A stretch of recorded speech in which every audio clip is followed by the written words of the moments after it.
Repo rate में नहीं हुआ कोई भी बदलाव। आरबीआई ने रेपो रेट को 5.5% पर बरकरार रखा है। बड़ी जानकारी, जीएसटी में रिफॉर्म से उपभोक्ताओं को राहत मिलेगी।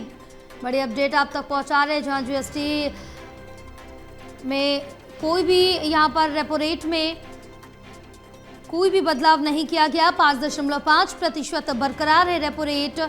बड़ी जानकारी आप तक पहुंचा रहे हैं। रेपो रेट में कोई भी बदलाव नहीं हुआ है। आरबीआई ने रेपो रेट को जस के तस बरकरार रखा, यानी कि 5.5% पर बरकरार रखा है। जीएसटी में रिफॉर्म से उपभोक्ताओं को राहत मिलेगी। हमारे साथ हमारे सहयोगी ललित कांडपाल जुड़े और जानकारी लेंगे। ललित, क्या कुछ अपडेट मिल पा रही, क्योंकि अभी ये कहा जा रहा है कि रेपो रेट में इस बार भी कोई बदलाव नहीं किया जाएगा। इसका क्या कुछ असर जनता पर पड़ेगा, आम लोगों पर?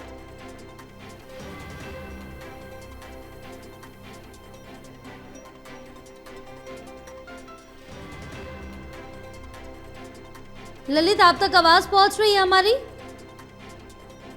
चलिए एक बार फिर से संपर्क साधेंगे ललित से, लेकिन बड़ी जानकारी आप तक पहुंचा रहे हैं। रेपो रेट में कोई भी and they shall be issued shortly for public consultation.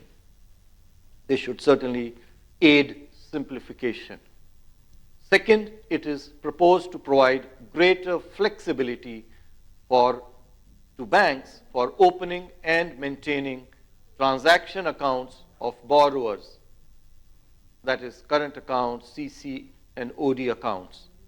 This will particularly help borrowers which are regulated by a financial sector, for example, the NBFCs.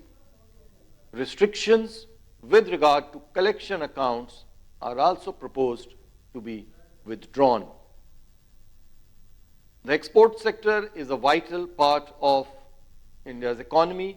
To further strengthen the sector and enhance ease of doing business for them, we shall extend the time period for repatriation from foreign currency accounts of Indian exporters in IFSC from 1 month to 3 months.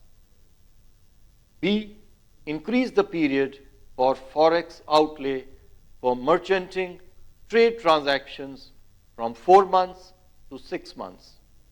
And C, simplify the process of reconciliation of outstanding entries related to exports and imports in the respective reporting portals, the EDPMD and the IDPMS. Sixth, and these relate to FEMA, again, key provisions relating to eligible borrowers recognize. चलिए और जानकारी लेंगे। हमारे साथ हमारे सहयोगी ललित कांडपाल जुड़े हैं। ललित, क्या कुछ अपडेट है और इसका क्या असर पड़ेगा आम जनता पर? रेपो रेट में कोई भी बदलाव नहीं हुआ इस बार।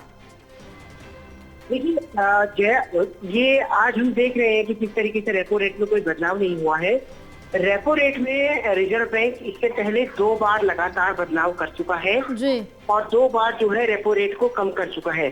और सबसे बड़ी बात ये है कि रेपो रेट का सीधा असर, जो आपने पूछा कि क्या असर होगा, तो रेपो रेट का सीधा असर हमारी घर की ईएमआई पर, हमारे लोन पर और हमारी जो कार का लोन है या घर का लोन है उस लोन पर पड़ता है। अगर रेपो रेट ज्यादा होती है तो ईएमआई ज्यादा आती है और रेपो रेट कम होता है तो उसका फायदा मिलता है।